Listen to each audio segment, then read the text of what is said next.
ليزيل الحيرة من أمري، فهنا علم وهنا نور وهنا منبع كل الفكر.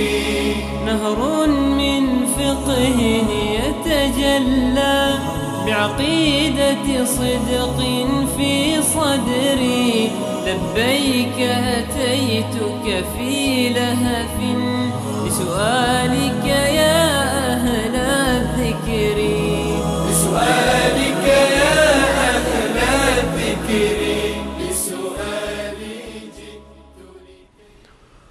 بسم الله الرحمن الرحيم. اللهم صل على محمد وعلى آل محمد كما صليت على إبراهيم وعلى آل إبراهيم إنك حميد مجيد، وبارك على محمد وعلى آل محمد كما باركت على إبراهيم وعلى آل إبراهيم إنك حميد مجيد. با عرض سلام و ادب و احترام خدمت همه شما عزیزان روزدار و سروران گرامی، با یکی دیگر از برنامه‌های پرسش و پاسخ در شامگاه هفتمین روز از ماه مبارک رمضان در خدمت شما هستیم و سوالهای شما و پاسخ جناب دکتر احسان الله مبارز، دکترای علوم حدیث از دانشگاه اسلامی مدینه منوره. در آغاز از طرف خودم و نمایندگی از شما عرض سلام و ادب دارم و خوش آمدگویی خدمت جناب دکتر. جناب دکتر خوش آمدید. و علیکم السلام و رحمت الله و برکاته. خوش خورم، سعادتمند و نیکبخت بوده باشید شما و جمله بینندگان عزیز، و از الله تبارک و تعالی برای خود و شما و جمله اهل اسلام توفیق و هدایت و ثبات بر حق را خواهانم. آمین. جناب دکتر اگر اجازه بفرمایید بریم به سراغ سوالهای بینندگان عزیز. شما عزیزان میتونید با شماره‌ای که برای شما زیر میز خواهد شد ان شاءالله تماس بگیرید و سوال خودتون رو مطرح بکنید. جناب دکتر بیننده سوالشون این هست که حکم خوردن آب و یا غذا احیانا در هنگام اذان صبح، وقتی که اذان صبح داده میشه در هنگام اذان اگر کسی آب میخوره آیا میتونه در خود وقت اذان هم آب بخوره یا اگر لقمه‌ای در دهانش هست بخوره اون رو؟ بله، الحمدلله و الصلاة و السلام علی رسول الله و علی آله و صحبه و من اتبع هداه الی یوم الدین. و بعد، در این مسئله حدیث معروف ابو هریره رضی الله تعالی عنه است که با سند حسن و صحیح، یعنی قابلیت تحسین لذاته و قابلیت حسن لغیره، صحیح لغیره، هر دو را دارد. با او آمده که از رسول الله صلی الله علیه و سلم فرمودن اذا سمع احدكم النداء والاناء على يده فلا يضعه حتى يقضي حاجته منه. وقتی که اذان را یکی از شما اذان را میشنود، آواز اذان را میشنود، والاناء در حالی که ظرف آب در دستی او هست، فلا یضعه، پس او را نگذارد در زمین، حتی یقضی حاجته منهم، قبل از اینکه حاجت خدا، نیاز خدا از او برآورده بسازد، یعنی آب رو بنوشه. آب را بنوشد. راوی می افزاید که میگه و کان المؤذن یؤذن اذا بزغ الفجر. مؤذن وقتی اذان میداد که فجر خوب نمایان میشد، یعنی آغاز طلوع فجر هم از آن، آغاز روشن شدن و ظاهر شدن فجر هم از آن میداد، بلکه فجر صادق خوب آشکار میشد. یعنی کاملا وقت داخل شده، کاملا وقت داخل شدگی میبود. در او میگه رسول الله صلی الله علیه و سلم چنین ارشاد فرمودن و در چنین حالت لقمه‌ای در دستی او هست یا گیلاسی آب دستی او هست، هر آنچه که دستش آماده هست او را باید لطف فرماید و کاملش کنه، تکمیل کنه. اگر با ابتدای اذان برداشت، حالا این شبهه ایجاد میشه که شاید مثلا قبل از اذان داشته می نوشیده و ادامه بده، حالا اذان شد و مستقیم کسی احساس میکنه آب نیاز داره بنوشه، اشکالی نداره در فاصله اذان. این که بعد از او بعد چیز اقدام میکنه، بله حاضر هست پیش او، هم حاضر است بنوشه، بله اسم میکنه عین حکم می داشته باشه، لیکن یکی بعد از او آغاز کنه، بعد از اذان دست به کار شود تا اینکه رفتش گیلاسی آب آماده کنه برای خود، یا که گیلاسی چای برای خود تازه آماده کنه، اون دیگه وقت تیر میشه. پس وقت تیر میشه. لذا یک سهولت شرعی است که یعنی یک رخصت اضافی و سهولتی بیشتری است که الله تبارک و تعالی ارزانی فرموده در اینجا، ورنه وقت روزه و پایان خوردنوش با طلوع فجر داخل میشه. با طلوع فجر داخل میشه. جزاکم الله خیر. جناب دکتر، سوال دیگری که بیننده دیگری دارن درباره افطار کردن با این ساعت هایی که اوقات شرعی رو دارن. بعضی ساعت هایی که در بازار هست و اوقات شرعی مناطق مختلف رو می نویسن. آیا کسی که مثلا جای دسترسی به اذان نداره و صدای اذان میتونه با این ساعتی که روی دستش هست و می نویسه مثلا اذان مغرب فلان شهر کجاست افطار بکنه؟ بله، دیده میشه و به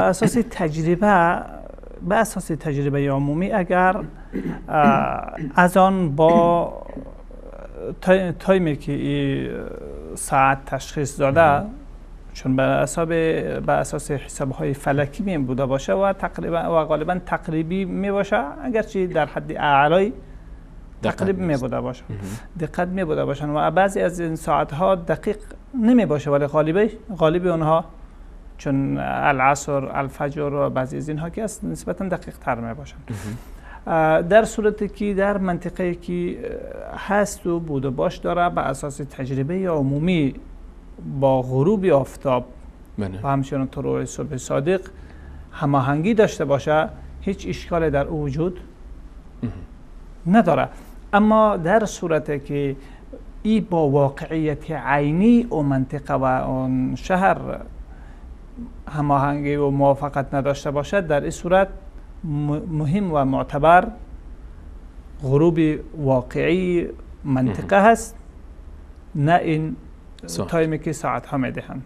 همچنان طلوع صبح صادقی که در منطقه است. بله، اگر با تجربه برابر بودن از اونها و یکی بودن اونها ثابت بوده باشه، در اون صورت میتونه که بعد از او بالای این ساعت اعتماد بکنه. چون به اساس که ساعت گویا بیانگری واقعیتی هست که خودی او تجربه کرده و میدونه، قابل اعتماد است. جزاکم الله خیر. میریم سراغ تماس‌های شما بینندگان عزیز. اولین بیننده برنامه امروز رو دریافت می‌کنیم. صداشون رو. سلام بر شما بیننده عزیز، بفرمایید. السلام علیکم. علیکم السلام و رحمت الله و برکاته. سوالتون رو مطرح بفرمایید خواهر. آیشه مجیدی هستم. سلام بر شما آیشه خانم، بفرمایید. اگر سوالی دارید در خدمت شما هستم. بله، یه سوالم اینه که نماز تهجد من پاسار درستم؟ نماز تهجد چی خواهر؟ نماز تهجد رو برام توضیح بدن برات. بله. بله. سوال دیگری هم دارید؟ نه، ذکرم الله خیر دیگه. ممنون از تماس شما، منتظر پاسختون باشید انشاءالله. تشکر از شما. بیننده بعدی. سلام بر شما بیننده گرامی، بفرمایید. بیننده گرامی سلام بر شما. سلامت باشید برادر عزیزم. نامتون؟ نام من نریاز از کرج تماس میگیرم. سوالتون رو مطرح کنید بفرمایید برادر. ببخشید، خانومی که عادت باشن قرآن از روی تلویزیون بخواد گوش بگیرن گناه داره یا نه؟ سوال دیگری هم دارید؟ خیر. ممنون از شما. چشم انشاءالله جناب دکتر پاسخ خواهند داد. ممنون از شما. بیننده بعدی. سلام علیکم بیننده گرامی، بفرمایید. سلام. سلام بر شما، سلامت باشید. بفرمایید سوالتون رو مطرح کنید.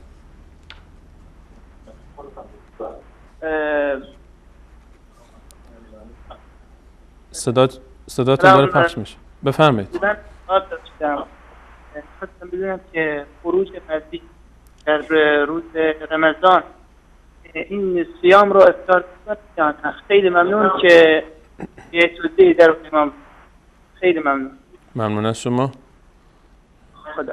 تشکر از شما. چشم انشاءالله سوال مطرح خواهد شد. خروج. بیننده بعدی. سلام علیکم. بیننده گرامی سلام بر شما، بفرمایید. بیننده بعدی رو میگیریم. سلام علیکم. برنامه پرسش و پاسخ بفرمایید. بیننده گرامی سلام بر شما. ظاهرا با ما نیستن. بیننده بعدی. سلام علیکم. بیننده گرامی سلام بر شما، بفرمایید. احمد جان اینا رو صداشون رو نداریم، مثل اینکه بیننده بعدی. سلام علیکم. بیننده گرامی سلام بر شما، بفرمایید. سلام علیکم، خسته نباشید. سلامت باشید، بفرمایید سوالتون رو مطرح کنید.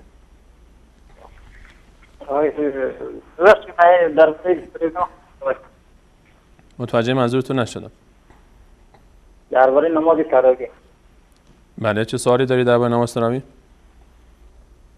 مثلا منظور من که 20 رکعت نماز تراویح با مثلا 4 رکعت نماز فرض یا با مثلا 3 رکعت ثلاث رکعت میفهمه میشه 29 رکعت.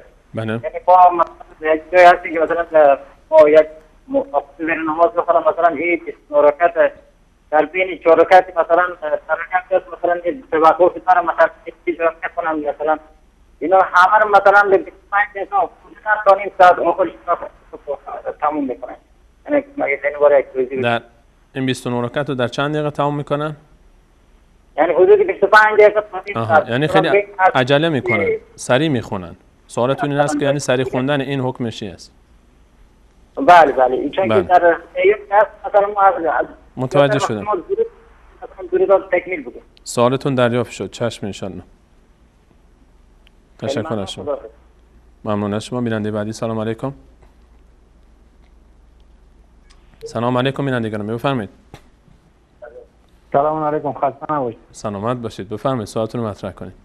ناصری هستم از تهران. سلام به شما و سلام به استاد بزرگوار شما. سلام بر شما و همه مردم خونگرم تهران.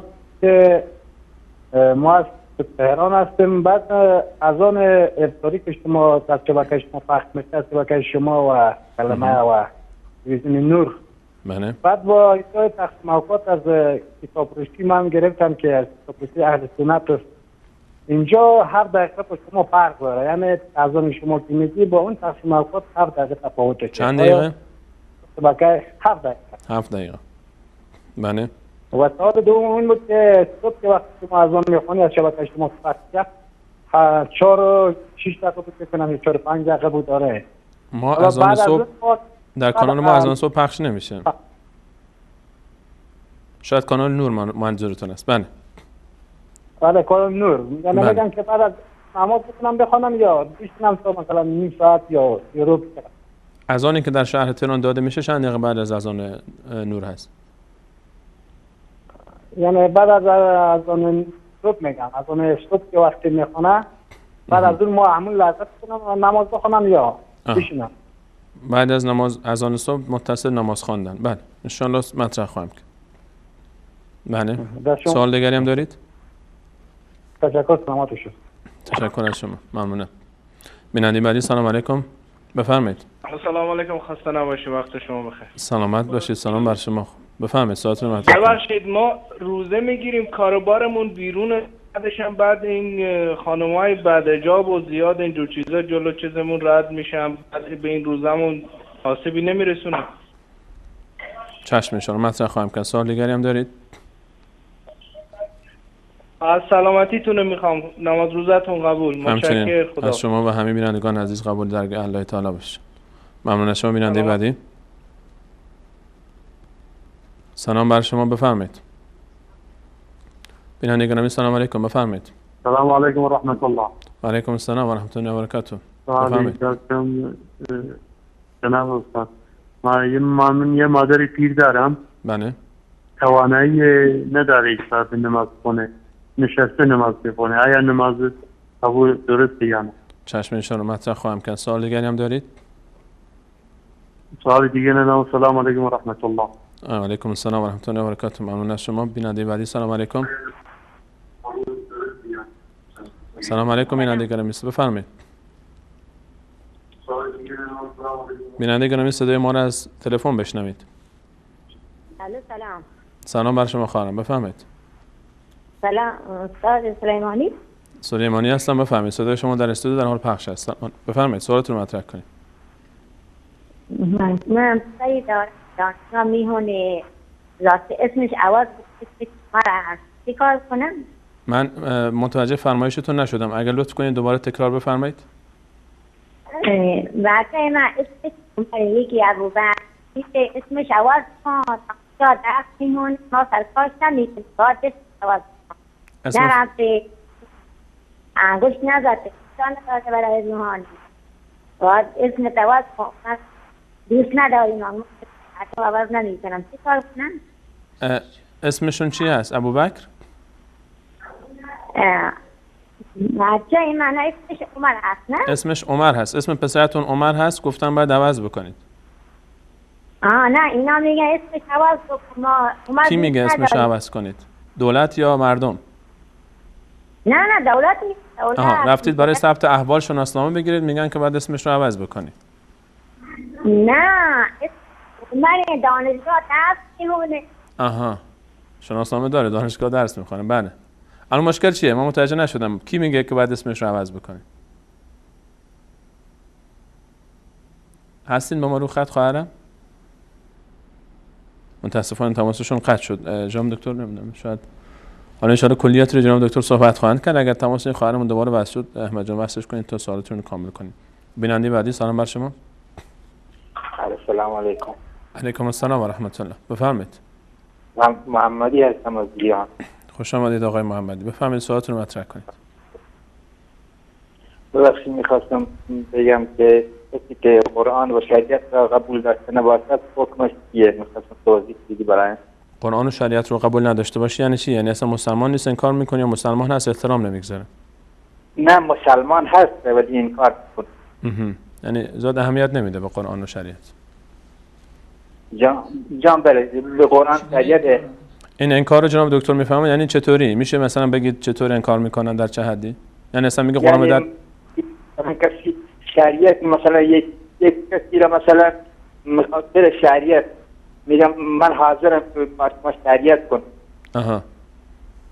میگه من حاضرم ما شریعت کنم که مثلا من این چیز را بر نداشتم یا مثلا واسم دزدی به اسمم کرده مثلا طرف میگه من حاضرم که شریعت کنی مثلا با من طبق شریعت و قرآن با من هر یعنی در اختلافی که با شما پیدا کرده حاضر نیست که قرآن حکم بشه بین شما و میگه که بریم به قوانین دیگه. بله. یعنی اختلافی که بین شما ایجاد شده حاضر نیست ایشون که قرآن رو به عنوان حکم بین خودتون و ایشون قرار بدید.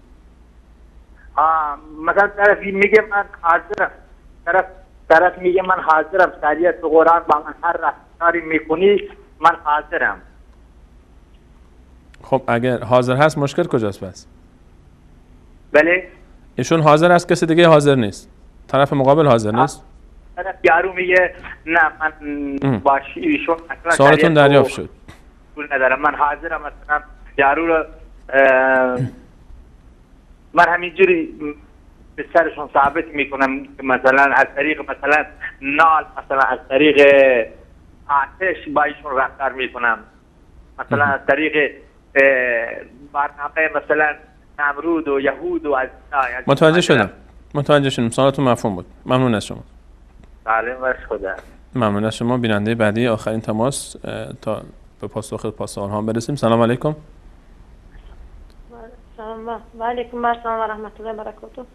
بفرمایید خواهر گرامی سوالتون رو مطرح کنید. دو دستان قبول شد و جمیع آمین. مؤمن و مؤمنات این کره خاکی برای متعال جزای خیرات میدهند. بخش سوال داشتم وقتی انسان سرمازدگی دارد بینی محکم میشن و ممکن است که یگان دوره چک کنم و بینی عبوده که به حلق رسند و این آیا بر روزه من خلال بدور میکند؟ من متوجه فرمایشتون نشدم. جناب دکتر شما متوجه شدید؟ یک بار دیگه خواهر لطف بفرمایید واضح‌تر سوالتون رو مطرح کنید. اگر دوره به بینی چکاندن ضرور شود او این بر روزه یگان ضرری نمیارد؟ شما متوجه شدید؟ جناب بله متوجه شدیم. ممنون از شما. سوال دیگری هم دارید خواهرم؟ التماسی دعا دیگر سوالی نداشتم. سلام علیکم و رحمت الله و برکاته. علیکم السلام و رحمت الله و برکاته. تشکر از شما و همه بینندگانی که تماس گرفتن. اجازه بدید میان برنامه ببینیم، برگردیم با پاسخ سوالات در خدمت شما عزیزان خواهیم بود و اگر فرصت اجازه داد باز هم در خدمت شما عزیزان خواهیم بود و تماس‌های تلفنی شما. خوب الحكمة ضالة المؤمن وبنو الإسلام بها أولى، حيث تجدها فعليك بها عنها أبدا لا تتخلى.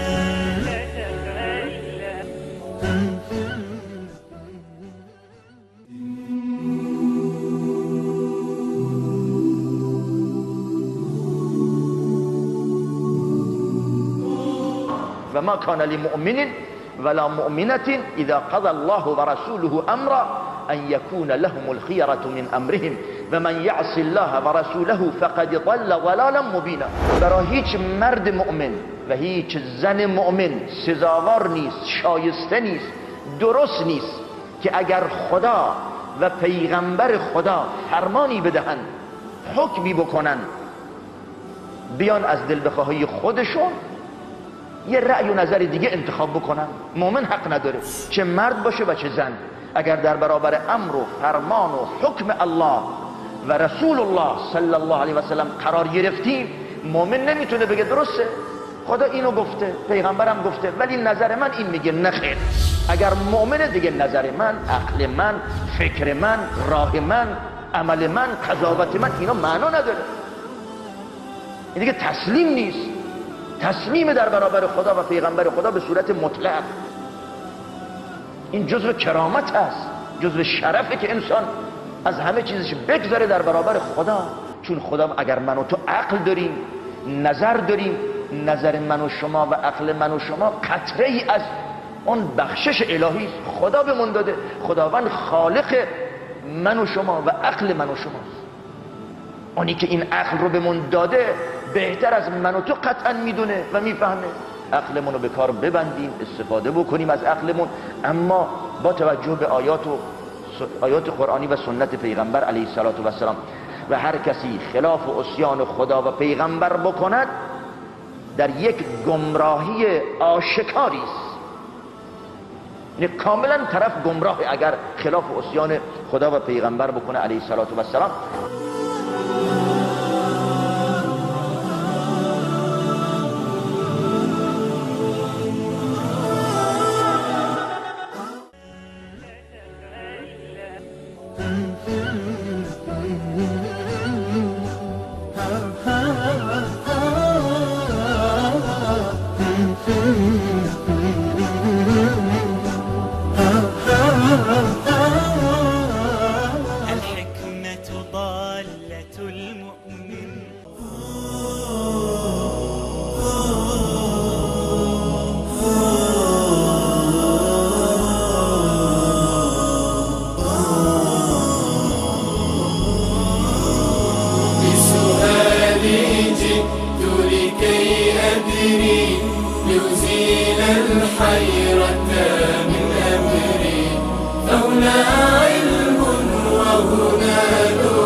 نهر من فقه يتجلى بعقيدة صدق في صدري، لبيك أتيتك في لهف لسؤالك يا أهل الذكر، لسؤالك يا أهل الذكر،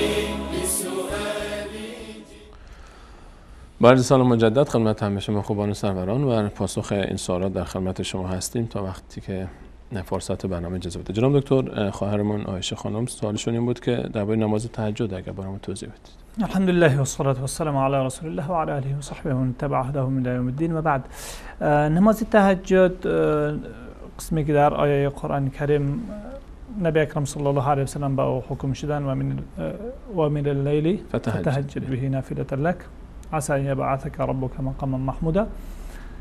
نبی اکرم صلی الله علیه و آله و سلم به نماز تهجد مأمور بودند و چنانچه مشهور نزد عموم علما هست بر پیامبر اکرم صلی الله علیه و سلم واجب بود. قسمی که در آیه هم میگه که نافلة لک یعنی حکمی اضافی برای تو هست من دون نافلة یعنی بر غیر مؤمنین. و این همین علت بود که نبی اکرم صلی الله علیه و سلم حتی در سفرهای خود هم غالبا نماز شب خدا نمیگذاشت.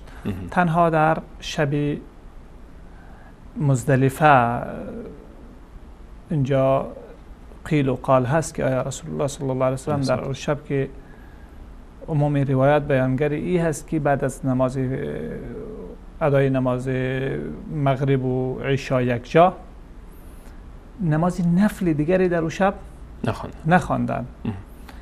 آیا نبی اکرم صلی الله علیه و سلم بدون اینکه اینها آگاه شوند، راوی ها آگاه شوند، نماز شب دیگری خواندن یا نه؟ این بحث جدا است.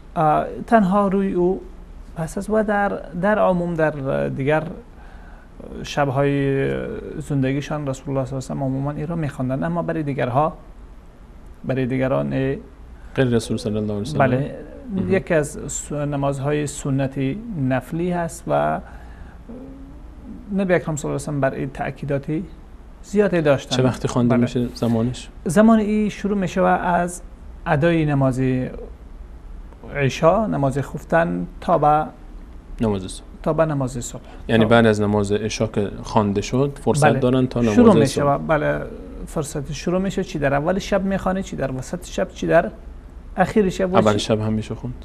بله اول شب بعد از خفتن میشه خوند. همین که تراویح که میخوانن همون نماز تهجد هست، همون نماز قیامی هست که رسول الله صلی الله علیه و سلم میخوندن. و زمانی که چون جمع شد یک جایی مردم در اخیر شب ضعیفتر می بوده باشه و اکثر که کار و بار خدا دارن در اول شب میخوان بیشتر حاضر میشوند، لذا در نماز تراویح با جماعت در اول شب خوانده شد. و صحابه کرام رضوان الله علیهم اجمعین در هر یک از قسمت های شب میخواندند. از همگیشان ثابت است، اشکالی در او نیست. راجع به رکعاتی از رسول الله صلی الله علیه و آله و سلم حدیث عبدالله ابن عمر رضی الله تعالی عنه در معطای امام مالک و صحاح هست که رسول الله صلی الله علیه و سلم پرسیدند که کسی آمد از رسول الله صلی الله علیه و سلم پرسید که نماز شب چگونه هست؟ فرمودند که صلات اللیل مثنی مثنی، نماز شب دو رکعت است. فاذا خشی احدکم الصبح صلی واحده توتر له ما قد صلی. زمانی که از طلوع صبح صادق ترسید که یا خوفی آمد که صبح صادق در حال طلوع است، یعنی اذان صبح نزدیک شده، اذان صبح نزدیک شده، و در اون صورت صلی واحدة یک رکعت ویتر میخوانه و تمام نماز قبلی او را ویتر میسازد، تاق میسازد، فرد میسازد. در اینجا رسول الله صلی الله علیه و آله و سلم عدد معین تشخیص نفرمودند که وقتی که مثلا 10 رکعت پورا کرد، 12 پورا کرد، 18 پورا کرد، 20 پورا کرد، 30 40 یعنی اختیاری از هر جای اختیاری قرار داده.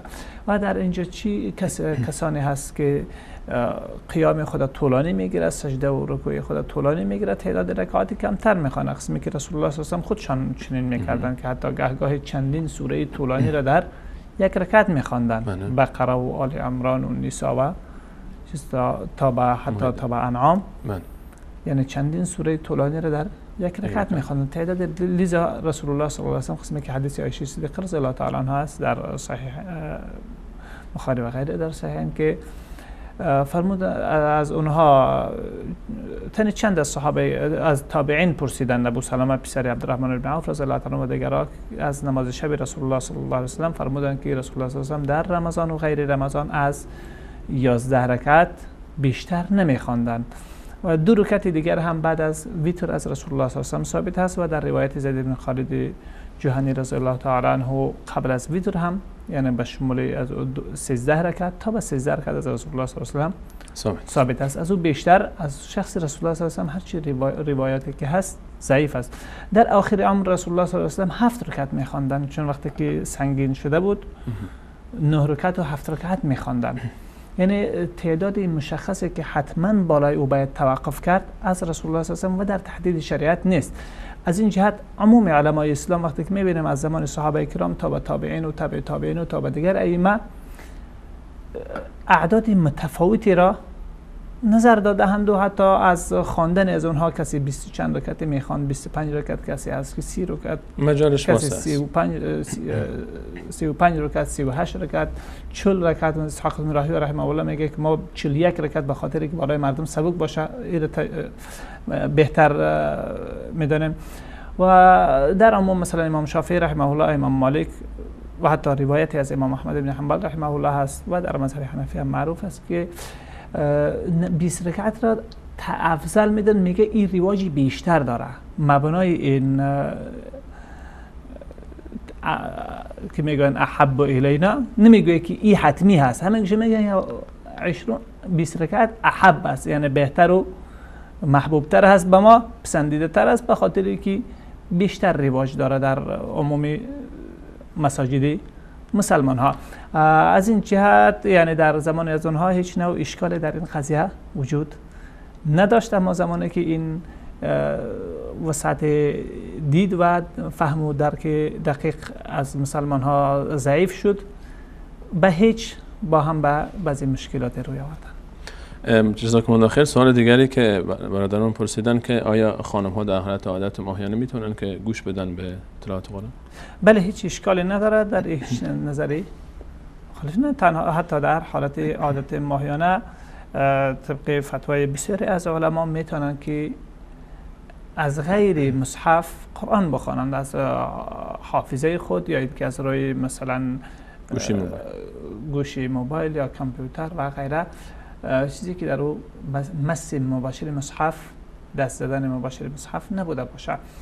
خب اگرچه این مسئله یعنی اختلافی خود داره، اما در مسئله مطلق گوش گرفتن هیچ اختلافی نیست، هیچ اختلافی وجود نداره.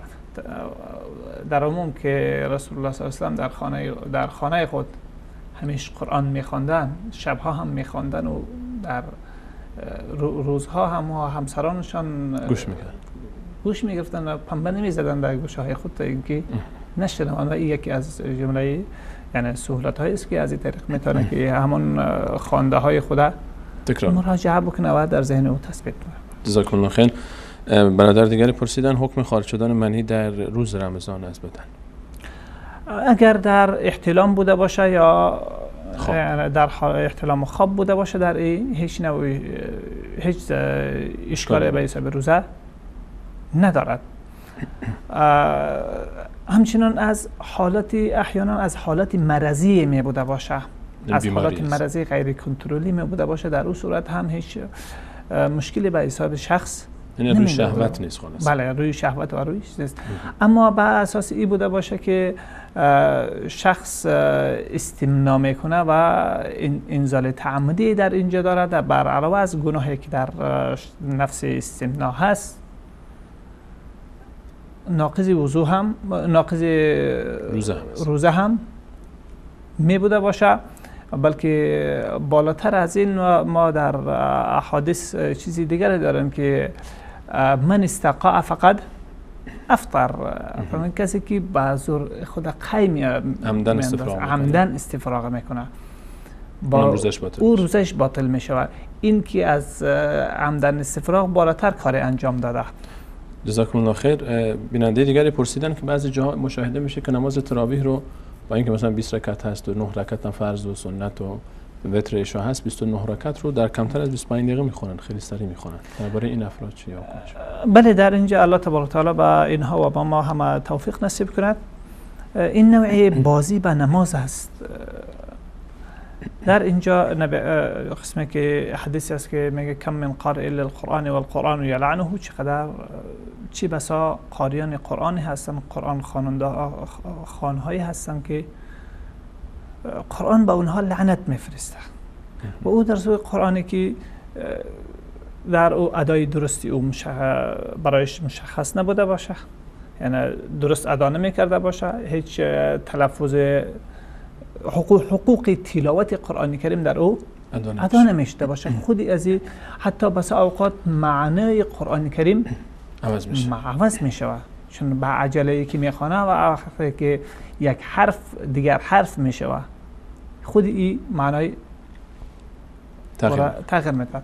این یک موضوع است که قرآن کریم خودی همین قرآن خواندنی که در ایمی بوده باشد، خود این قرآن کریم به جای ثواب گناه می داشته باشه برای از او. دوم، در این مدت ما ارکان نماز که هست، اعتدالی که در اینها هست، نبی اکرم صلی الله علیه و سلم فرمودن که بدترین دزدی نماز است. گفتن که چگونه دزدی نماز؟ فرمودن که رکوع، سجده و قیامش کامل اینهای خود درست نمیکنه. و در حدیث دیگر رسول الله صلی الله علیه و فرمودن که نماز یکی از شما تکمیل نمیشود، درست نمیشود تا به این که رکوع و سجده، حتی تا به این که خود در رکوع و سجده آرام، حتی یقیم ظهره فی الرکوع، در رکوع و در سجده پشت خود آرام نسازه. و در حدیث معروفی که به نام مسیء الصلات هست، حدیث یعنی انسان بد نماز، از روایت ابو هریره رضی الله تعالی عنه و تعداد دیگر از صحابه کرام است که در او رسول الله صلی الله علیه و آله فرمودن که بعد تکبیر تحریمه بگویه، یعنی الله اکبر گفته وارد داخل نماز شود، پس سوره فاتحه و آنچه که الله تبارک و تعالی برایش میسر گردانده از قرآن کریم بخونه در حالت قیام، سپس در رکوع بره و خود آرام بگیره تا به این که هر عضو جای خود در حالت رکوع بگیره، آرام شود، حتی تطمئن راکعا، تا اینکه در حالت رکوع مطمئن شوی. همچنان در حالت قیام بعد از رکوع، در سجده، بین دو سجده و در تشهد، در تمام رکعت ها. بعد از رسول الله صلی الله علیه و آله فرمودن که وقتی که این چیزها را انجام داد، او نماز خوانده و نماز شده، ورنه همین شخص که از جمله صحابه بود و تا به حال درست یاد نگرفته بود، 3 بار قبل از این نماز خوان، رسول الله صلی الله علیه و آله فرمود که ارجع فصلی فانک لم تصلی. گفت که اصلا تو نماز نخوانده ای، رفته دوباره نماز بخوان چون تو نماز نخوانده. پس این عزیزان هم نماز نخواندن، بلکه گناه های بیشتری را با خود کسب کردن. الله تبارک و تعالی توفیق بده تا به این که درست بفهمیم و درست عمل کنیم. امین. بیننده دیگری پرسیدن آیا بعد از اذان صبح متصل میشه نماز خوند؟ اگر مختصرتر بفهمید چون 3-4 سوالی بله، بعد از این بستگی داره به وقتی اذان. آیا اذان با طلوع صبح صادق در همون منطقه‌ای که هست یک جا گفته می شود، یا این که در بسیاری از مساجد مثلا در افغانستان که ما مشاهده کردیم و در بعضی جاهای دیگر حکایت کردن، اذان احتیاطی اذان صبح تقریبا تا به دامنه نیم ساعت و ربع ساعت پیش از وقت طلوع صبح صادق میدهند تا اینکه یعنی احتیاط زاید از احتیاط شریعت، یعنی تقوای اضافی بر شریعت.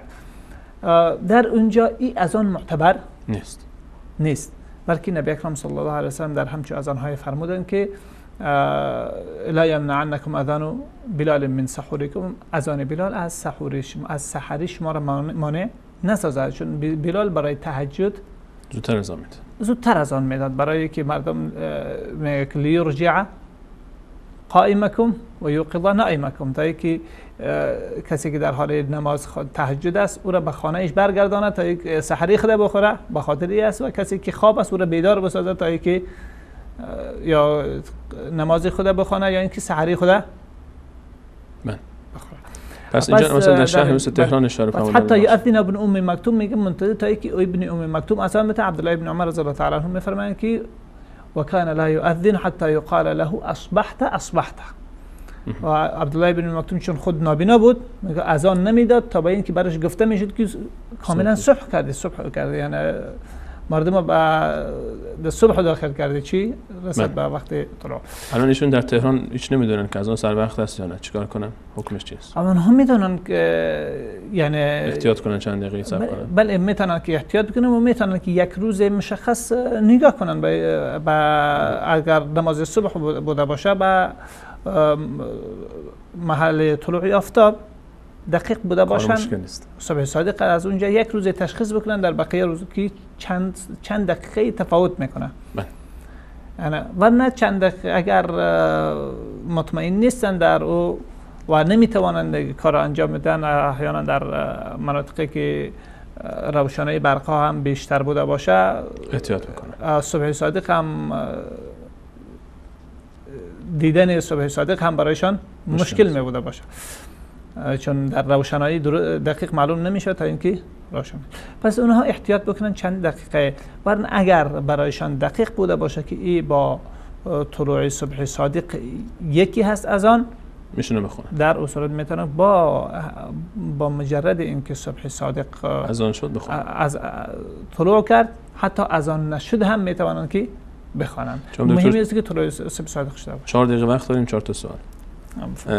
مادر پیری نمیتونن ایستاده نماز بخونن، نشسته میخونن، اشکال داره؟ هیچ اشکالی نداره، معذور هستن. و قیام تا وقت فرض هست که انسان توانی او را داشته باشه. هر رکنی که از ادای او شخص عاجز بود او ساکت میشه. برادری پرسیدن کن روزه میگیریم، کارمون محلی است که خانم‌های بعد حجاب رفت آمد دارن و چشمون میفته، آیا در روزه ما نقص ایجاد میکنه؟ طبیعی هست که خللی میده بوده باشه، ولی کفاره او استغفار همش وجود داره که چشمشون هم کنترل کنن، چشمشون را کنترل بکنن. چشمشون حتمی هست، اما ای که قصدن چشم خود انداخت پس در اونجا ضررش بیشتر می بوده باشه. اما طبیعی وقتی که میافته دیگه چاره‌ای نداره، باز هم استغفار بالایش هست که استغفر الله گفته از الله تبارک و تعالی امرزش بخواه، ان شاء الله الرحمن کفاره نقص و خلل او. ممنونم. قطره بینی آیا روزه رو میشکند؟ بله، در عموم قطره های بینی به گلو سرایت میکنن، چون نلهای وجود داره که به بین بینی و گلو ارتباط دارن. از این جهت حتی در پزشکی هم دماغ و بینی و گلو یک وصل به هم، یک تخصص خاص، یک تخصصی مشترک هستن. چون در اینجا نلهایی که هست با هم خیلی نزدیک ربط دارن. حتی در قطره هایی که در گوش می اندازن اکثرش به گلو نمی روه، اما از بینی میره. از بینی عموما می روه، اما هر قطره ای که به گلو می رفته باشه از گلو به طبیعی به معده می روه، لذا او پرهیز میشه. جزاکم الله خیر. برادری که فرمودن 2 نفر مشکل دارن و حاضر نیست یک طرف که قرآن رو به عنوان حکم بین خودشون قبول کنن، این برداشت من بود، حالا نمیدونم. در عموم کسی که به حکم شریعت آماده نمیشه، یعنی حکمی متفاوت می داشته باشه، اگر کسی بگه که من شریعت الله تعالی را قبول ندارم و به این حکم راضی نیستم، قانع نیستم، در صورت شخص در عدم ایمانش تردد نیست، شخص مسلمان نیست. اما شخص میگه به حکم الله تبارک و تعالی ایمان داره، باور داره، اما غریزه نفسانیش در حالات مانع میشه و که یک حکم مشخصی را برای خود بپذیره، به او عمل کنه، در اون صورت این شخص مرتکب گناه کبیره به شمار میره، اما خارج از دایره اسلام نیست. جزاکم الله خیر. جناب دکتر، من فقط سوالی هم که درباره تهران پرسیدن برادر عزیزمون، ساعت پخش اذان تهران، ساعتی که در شبکه جان وصال حق و شبکه جان نور هست، این ساعتی که برای اذان مغرب تعیین شده بر مبنای آن چیزی است که خود دانشگاه تهران حتی از غروب شهر تهران اعلان کرده که دقیقاً مطابق هست با باز سایت رابطه عالم اسلامی که مرتبط است به اکثر کشورهای اسلامی و سایت معتبری است در تعیین ساعت اذان مغرب تهران. و حالا عزیزانی که چند دقیقه دیرتر از این اذان میدن و جدولی که شما گرفتید، خود اون عزیزان باید پاسخگو باشن که بر چه مبنای این تأخیر رو ایجاد کردن، وگرنه ساعت اذانی که پخش میشه عزیزانی که در تهران زندگی میکنن میتونن با این ساعت حتما افطار بکنن، مشکلی در این نخواهد بود که اذان مغرب داخل شده. جناب دکتر تشکر میکنم از شما و وقت به پایان رسید. من ان شاءالله که در برنامه‌های بعد در خدمت شما باشیم. همچنین از همه شما عزیزان تشکر خاص داریم. تا برنامه بعد همه شما خوبان و عزیزان رو به الله متعال میسپارم. الله یار و نگهدارش.